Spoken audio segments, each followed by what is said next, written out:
শুক্রবার জুমার দিন দুপুর 12টা থেকে 2টার মধ্যে আল্লাহ তাআলার এই একটি নাম 11 বার পাঠ করে আপনি আল্লাহ তাআলার কাছে যা চাইবেন আল্লাহ তাআলা আপনাকে তাই দিবেন। প্রিয় ভাইরা আমার, প্রিয় বোনেরা আমার, আমাদের মধ্যে অনেকেই আছেন আল্লাহ তাআলার কাছে অনেক চান, আল্লাহ আপনি আমাকে এটা দেন, আল্লাহ আপনি আমাকে ওটা দেন, এরকম করে অনেক চান, বাট আপনার দোয়া কবুল হয় না। ইভেন এমনকি আমাদেরকে অনেকেই ফোন দিয়ে বলেন, হুজুর আল্লাহ তাআলার কাছে হাত তুলি, অনেক দোয়া করি, বাট আমার দোয়াগুলো কবুল হয় না, আল্লাহ তাআলা আমার ডাকে কোনো সাড়া দেন না। প্রিয় ভাইরা আমার, কোন সময় দোয়া করলে আল্লাহ তাআলা আপনার দোয়াটা কবুল করবেন, দোয়ার যে একটা সিস্টেম রয়েছে, দোয়ার যে একটা পদ্ধতি রয়েছে, এটা আপনার জানা নাই।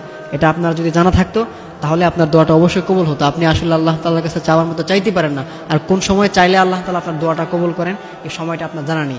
কীভাবে চাইলে আল্লাহ তাআলা আপনার দোয়াটা কবুল করবেন এই সিস্টেমটা আপনার জানা নেই। এই জন্য প্রিয় ভাইরা আমার, আপনি যদি শুক্রবার জুমার দিন দুপুর 12টা থেকে 2টার মধ্যে আল্লাহ তাআলার এই নামটি 11 বার পাঠ করতে পারেন, সেই নামটি হচ্ছে ইয়া হাইয়ু ইয়া কাইয়ুম, ইয়া হাইয়ু ইয়া কাইয়ুম, ইয়া হাইয়ু ইয়া কাইয়ুম।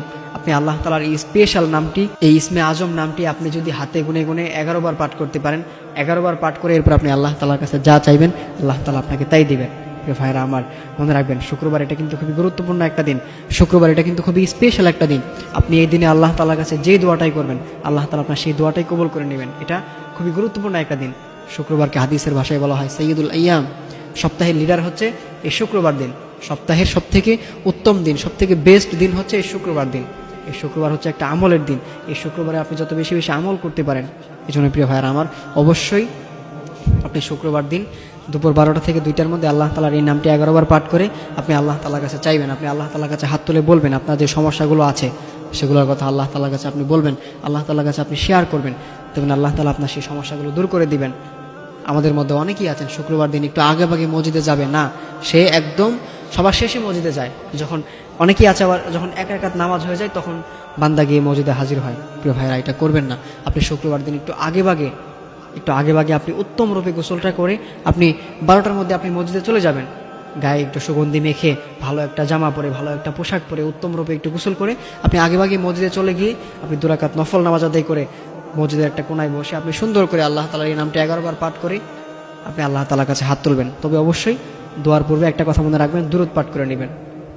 আপনি দোয়ার পূর্বে অবশ্যই দুরূদ পাঠ করে নেবেন, কেননা দুরূদ পাঠ না করলে আপনার দোয়াটা আসমানে ঝুলন্ত অবস্থায় থেকে যাবে। কিন্তু আপনি যদি দুরূদ পাঠ করেন তাহলে অবশ্যই আপনার দোয়াটা আল্লাহ তাআলার সাথে সাথে কবুল করে নেবেন, এটা ঝুলন্ত অবস্থায় থাকবে না।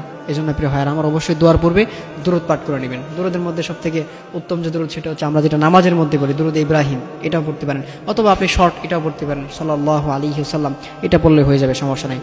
আপনি অবশ্যই দুরূদ পাঠ করে এরপর আপনি আল্লাহ তাআলার কাছে হাত তুলে আপনার সমস্যাগুলো আপনি আল্লাহ তাআলার কাছে বলবেন, আপনি আল্লাহ তাআলার কাছে শেয়ার করবেন। আপনি বিপদে পড়ে গেছেন, আপনি আল্লাহ তাআলার কাছে বলবেন। আল্লাহ তাআলা কোরআনে বলে দিয়েছেন, ওমাই ইয়াতাওয়াক্কাল আলাল্লাহি ফাহুয়া হাসবুহ, আমার যে গোলামটা আমি আল্লাহ তাআলার কাছে সাহায্য চাই, আমি আল্লাহ তাআলা তাকে সাথে সাথে সাহায্য করি। এজন্য অবশ্যই বিপদে পড়ে গেলে, মুসিবতে পড়ে গেলে আপনি আল্লাহ তাআলার কাছে সাহায্য চাইবেন, আপনি আল্লাহ তাআলার কাছে বলবেন, দেখবেন আল্লাহ তাআলা আপনার দোয়াটা কবুল করে নেবেন, আল্লাহ তাআলা আপনার সমস্যাগুলো দূর করে দিবেন। অনেকে আছেন বিপদে পড়ে গেলে এর কাছে ওর কাছে চলে যান, ভাইরা এটা করবেন না। আপনি বিপদে পড়ে গেলে আপনি আপনার মালিকের কাছে বলবেন, আপনি আপনার রবের কাছে বলবেন, আপনি আপনার সৃষ্টিকর্তার কাছে বলবেন, আপনি অন্য কারোর কাছে বলবেন না।